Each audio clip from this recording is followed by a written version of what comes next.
오늘 평소보다가 짧게 10분 내지 15분 말씀을 전하고자 합니다.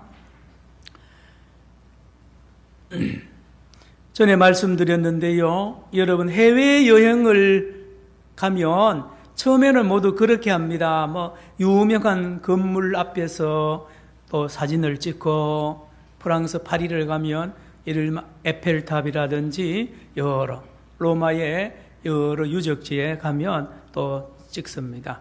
그런데 저는요, 여행을 이렇게 생각합니다. 어느 나라 여행을 가거든 반드시 그 나라의 박물관을 들어가 봐야 됩니다. 박물관. 우리는 박물관을 참 가까이 하는 교육을 잘 못 받아서 박물관 들어가면 이 유물들을 보는 눈이 사실은 굉장히 좀 어둡습니다.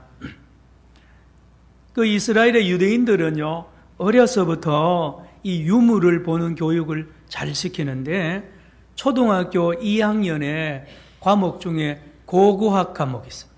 초등학교 2학년 과목에 고고학을 가르칩니다. 얼마나 어려서입니까? 우리는 고등학교 때까지도 고고학을 따로 안 배우는데, 그런데 얼마나 쉽게 고고학을 가르치는지 한번 들어보세요. 이제 초등학교 2학년 선생님이 고고학 시간이 되면 학생들을 데리고 박물관에 갑니다. 박물관의 코너에 반드시 교육 코너를 건축하는 공간을 반드시 만들게 되어 있습니다. 그러면 그 선생님이 학생들 데리고 고고학을 어떻게 가르치느냐? 이제 항아리를 모두 하나씩 줍니다. 항아리를 모두 학생들이 하나씩 주고, 그리고는 그거를 깨라고 그럽니다. 박살을 내라 그럽니다. 그래서 바닥에 던지거나 무슨 두들겨 가지고 박살이 납니다. 항아리가. 그 다음에 선생님은 그 학생들에게 본드를 줍니다. 본드. 그리고는 학생들 보고 이것을 다시 원래의 항아리로 붙여보라는 거죠. 이게 고고학입니다. 얼마나 쉽습니까? 어려운 것을 이렇게 쉽게 가르친단 말이에요.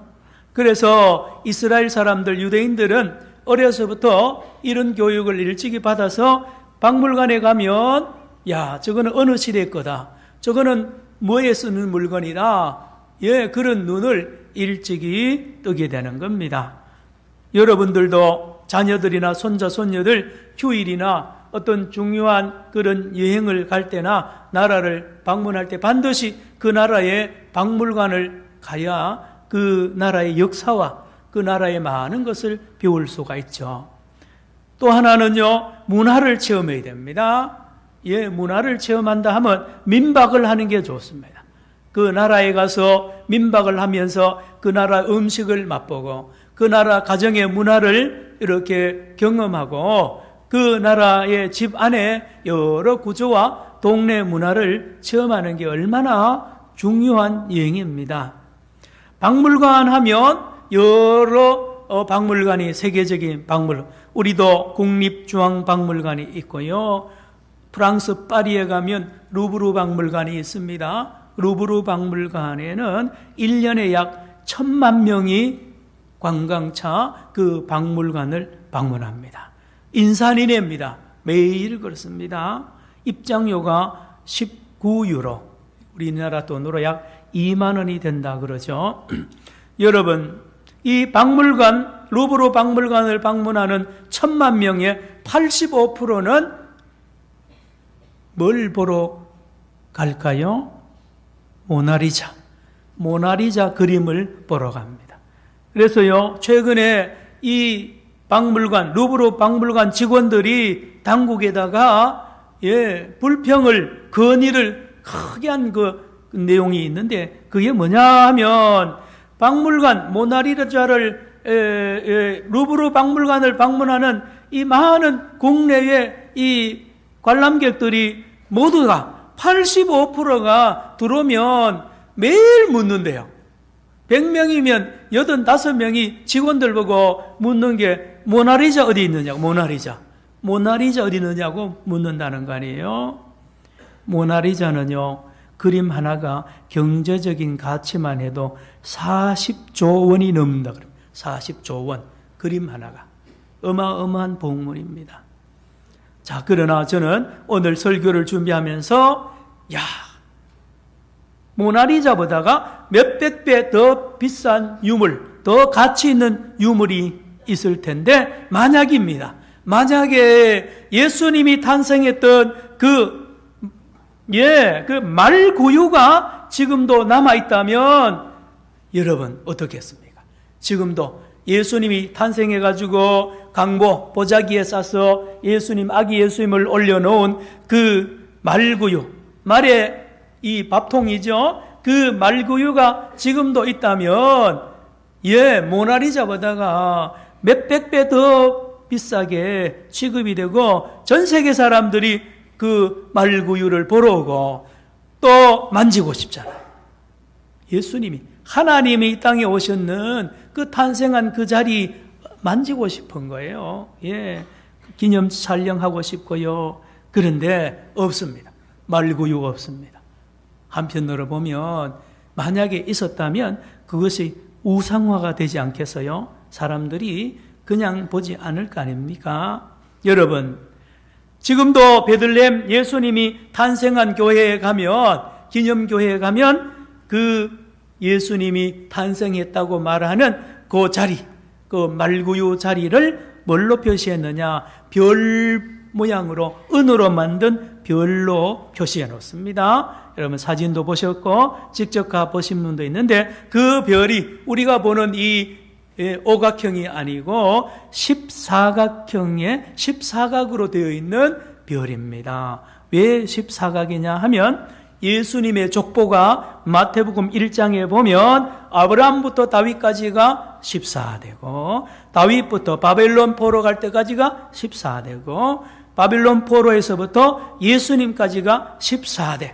그래서 이 예수님의 탄생한 그 장소를 표시하는 아기 예수 탄생별이 14각 별로 되어 있습니다. 어제 자정에 그 예배당에서 미사를 드리고 예배를 드리고 전 세계에 중계를 매년 하지 않았습니까? 그런데 이 예수님 탄생 기념교에 들어가는 입구가 문이 말입니다. 문이 1m, 높이가 20입니다. 1m 20. 그래서 어른들은 누구나 머리를 숙이고 들어가야 돼요. 말을 타고 못 들어가도록 문을 낮춰버렸어요. 저 이슬람 교도들이 성지를 정복하고요, 거기에 말 타고 예수님의 탄생 기념교에 함부로 들어가지 못하도록 여러분 1m 20 높이로 낮춰놔서 왕이든지 교황이든지 대통령이든 수상이든 누구든지 오면 다 머리를 자동적으로 숙이고야 그 아기 예수 탄생 기념교회에 들어갈 수가 있다는 것입니다. 한번 따라합시다. 겸손의 문. 겸손의 문. 여러분, 오늘 탄생하신 예수님 우리에게 알려주는 그 메시지는 겸손입니다. 겸손. 예수님이 우리에게 보여준 겸손입니다. 첫째로 예수님은 어른이 아니라 아기로 탄생했습니다. 갑자기 30대 40대 된 강건하고 대단한 외모를 가지고 힘이 있는 그런 어른으로 오지 않았습니다. 아기입니다. 금방 핏덩어리로 이 땅에 오셨다는 것은 우리 하나님께서 이 땅에 겸손의 왕으로 오셨다는 것을 알려줍니다. 겸손의 왕입니다. 여러분, 옛날이나 지금이나 세상은 힘 있는 자 편입니다. 그래서 힘 있는 사람을 높이고요, 힘 있는 사람이 큰 소리를 치고 힘 있는 사람이 힘 없는 사람을 힘들게 하는 세상 아닙니까? 그런데 예수님이 이 땅에, 하나님이 이 땅에 아기로 오셨다는 것은 가장 연약한 아기 같은 사람들을 존경하는 그런 교훈을 주님이 하십니다. 여러분, 집에서도 말입니다. 집에서 어머니, 아버지, 할아버지, 할머니들께서 여러분 집에 있는 아들, 딸, 손자, 손녀들, 아니요, 옆집에 있는, 주변에 있는 아기들을 여러분 함부로 하면 안 돼요. 함부로 말하면 안 됩니다. 여러분, 기독교가 들어가고 복음이 들어간 모든 나라에서는 어린이들을 높입니다. 여자들을 높입니다. 여자를 높여요. 요즘에 몇 년째 계속 여자들을 향하여 성희롱을 하고 성폭행을 하고 언어폭행하는 거는요, 이게 안 됩니다. 약한 자, 회사에서 사장은요, 사원들을 높여야 됩니다. 그렇잖아요. 둘째입니다. 예수님은 예루살렘이 아니라 베들레헴에서 탄생하셨습니다. 예루살렘 서울입니다. 하나님께서 이 땅에 어디에 오실 것인가? 예루살렘에 오실 줄 모두 알았어요. 그렇잖아요. 예루살렘에는 성전이 있습니다. 궁궐도 있습니다. 그런데 예수님은 이 땅에 베들레헴에서 탄생했습니다. 베들레헴. 베들레헴은요, 이름도 없는 시골 촌동네입니다. 아무도 알지 못하는 그 무명의 마을이 베들레헴인데, 하나님께서 이 땅에 오실 때에 그 베들레헴으로 오셨고, 그리고 이 하나님께서 예수님을 이 땅에 탄생하시고 자라나시는 것도 나사렛입니다. 갈릴리입니다. 따라합시다. 갈릴리. 갈릴리는 지금은 유명합니다. 예수님 때문에 유명했는데, 예수님 오시기 전까지 나사렛이나 갈릴리는 이방 땅이었습니다. 아주 멸시받는 땅입니다. 너 고향이 어디냐 그러면요, 예수님 오시기 전에 이스라엘 사람들 중에 너 고향이 어디냐? 나 나사렛입니다. 그럼 아예 쌍놈 취급하고요, 촌 사람 취급해가지고 사람 취급도 안 했어요. 갈릴리 출신입니다. 외국인 취급해서요. 이사야 9장에 나오지 않습니까? 스불론과 납달리 그 지방에 있는 마을 나사렛 갈릴리에서 예수님이 자라나시고 사역하신 곳이 갈릴리입니다. 갈릴리. 셋째로 예수님은 궁궐이 아니라 마구간에서 탄생했습니다. 궁궐이 아니라 마구간에서. 마구간이라 하면 사람이 태어나는 곳이 아닙니다. 사람이 사는 곳이 아니고 짐승이 사는 곳입니다. 짐승이 태어나는 곳에서 하나님께서 짐승이 태어나는 곳에 태어나셨고 사람으로 태어나셨고요, 짐승의 삶을 사셨어요. 짐승이라 하면 어린 양입니다. 또 한번 따라합시다. 어린 양. 여러분, 어린 양입니다. 예수님의 33년 동안의 삶을 한마디로 표현하라 그러면 세상 죄를 지고 가는 어린 양의 삶. 사람의 삶이 아니에요. 하나님인데 사람의 모양도 아닙니다. 어린 양의 삶을 사셔서요. 어린 양은 어떤 양입니까? 주인의 죄를 짊어지고 죽는 것이 어린 양입니다. 자기 집이 나를 길러주는 우리 주인의 죄를, 제삿날이 되면 우리 주인의 죄를 이 어린 양이 다 짊어집니다. 다 덮어쓰고, 억울하지요. 사실은 죄 없는 이 어린 양을 끌고 예루살렘에 올라가서 주인의 죄를 다, 그 집안의 죄를 다 덮어씌우고는 죽인단 말이에요. 우리 예수님이세요. 예수님은 태어날 때부터 이미 어린 양으로 오셨고 그 거룩한 대속의 삶을 사셔서 주인을 구원한 겁니다. 가끔 가다가 여러분, 개가 말입니다, 불이 나거나 주인이 물에 빠졌을 때에 주인을 건진 개 이야기를 가끔 듣죠. 여러분, 예수님입니다. 예수님은 어린 양으로서 주인된 저와 여러분을, 우리 인간들을 섬기시고 마지막에 우리를 구원하시기 위하여 당신이 죽으신 분이십니다. 그래서 마구간으로 오셨습니다. 넷째입니다. 예수님은 유명한 집안이 아니라 무명의 집안에서 탄생했고 자라나셨습니다. 그렇죠. 예수님은 하나님이시면서도 왕의 아들로, 왕자로 오지 않았습니다. 대제사장의 아들로 오지 않았습니다. 저 시골에 그렇습니다. 목수의 아들로 왔습니다. 목수였습니다. 그래서 사람들이 몰라봤습니다.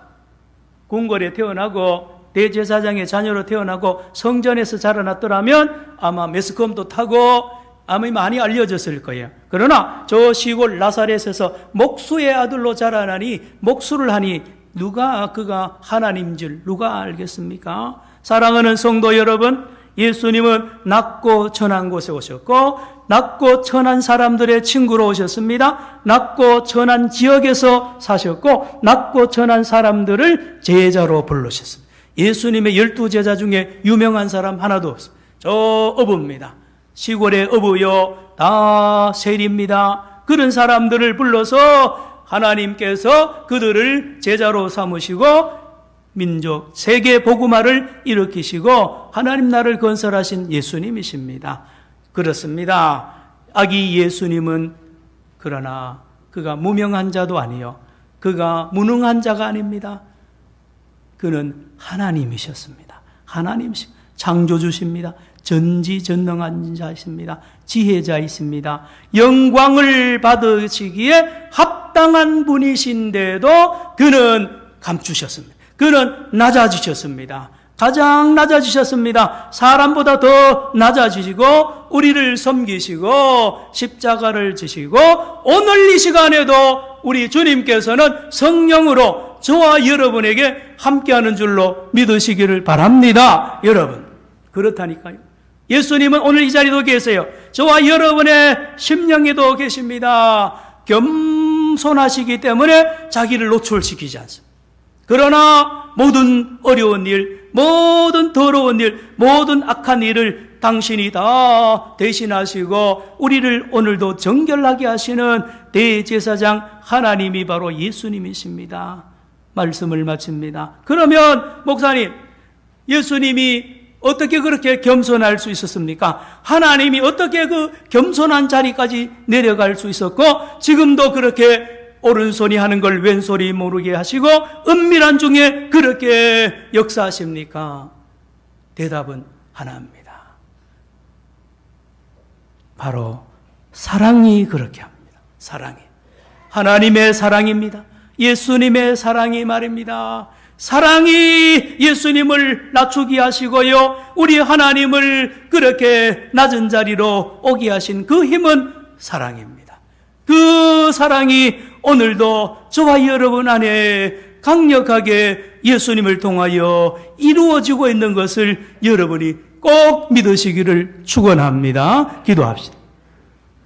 하나님 아버지, 오늘도 우리 믿음의 성도들 심령이 말구유와 같이 겸손한 자리를 주님께 내어드리게 하여 주시고 우리 주님이 왕이 되셔서 우리를 겸손하게 하시며 하나님을 섬기고 이웃을 섬기며 또 온 세상을 섬겨서 참으로 하나님의 나라를 이루어 나가는 예수님의 사람들 다 되는 거룩한 성탄절 되게 하여 주시옵소서. 예수님의 이름으로 기도드리옵나이다. 아멘.